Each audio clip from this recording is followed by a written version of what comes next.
Hey, this is LeBron James, and today I want to talk about what it means to be a champion. My mom has this old photo of me when I was 2 years old and tiny. Yeah, I was tiny at one point. It was taken on Christmas morning, and the year was probably 1986, 1987. In the background, you could see a Christmas tree, a few presents scattered around the floor. The 1980s are on full display in this photo, with a big old picture tube TV in the background. And I think one of the toys under the tree is like an Etch-a-Sketch. Y'all remember those, right? And there I am, standing beside a little Tykes basketball hoop with a ball in my hand and a huge smile on my face. My mom says I used to dunk on that basket, even when I was little. And once I figured it out, I asked her to raise up the height of the rim to make it even harder for myself. I don't know where it came from, but I always felt the drive to reach higher, to push myself harder, to be the best in everything that I do. But a drive to win only goes so far. I've learned that wanting to win and being a champion, those are different things. For me personally, being a champion is not something you accomplish once and that's it, you're done. It's a way of thinking that I walk around with, and it affects how I approach my work, my game, and my life.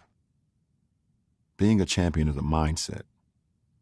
People look at me today and sometimes they think, oh, this is destined to be.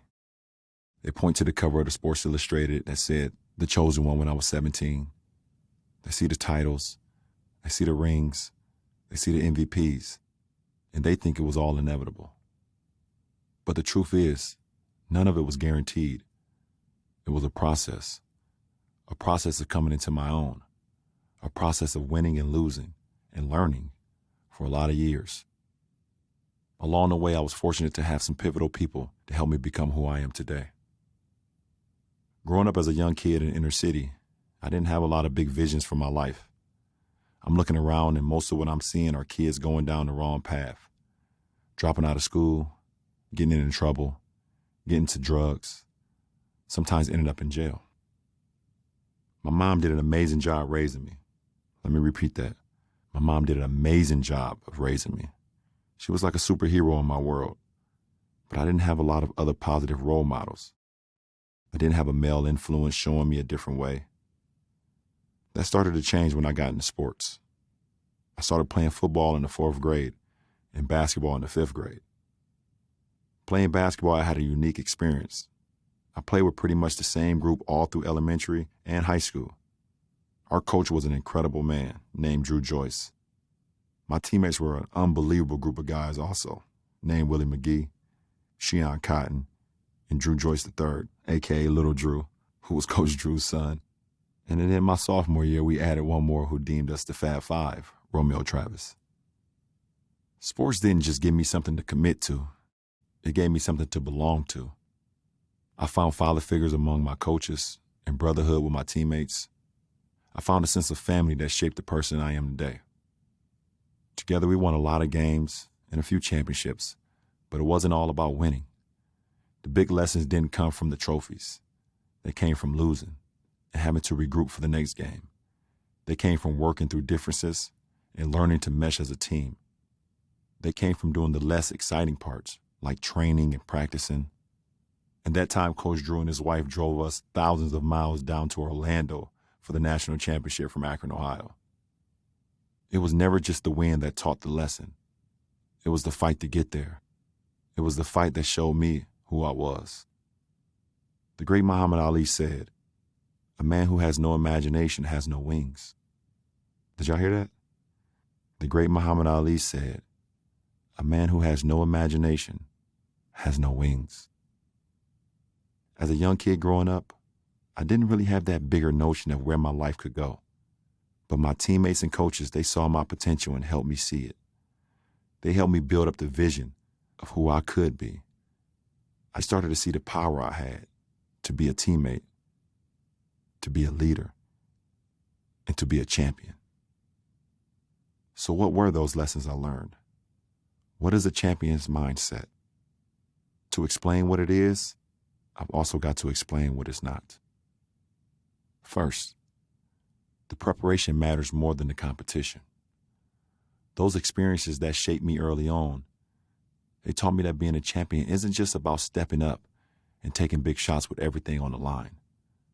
It's about the work you did that got you there. It's not about the 5 minutes you stand on the podium. It's the 5 years you spent running sprints at 6 a.m.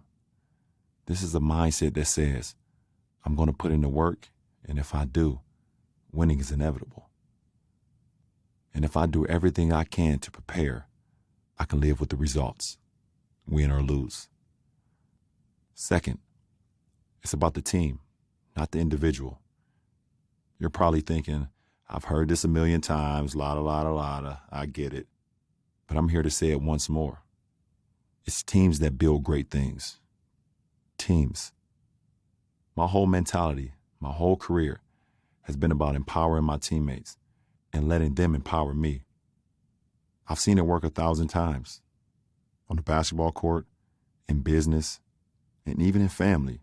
Success comes when groups of people rise up together and support each other towards a common goal. Last, I focus on the process, not the outcome. A champion's mindset means total focus in the present.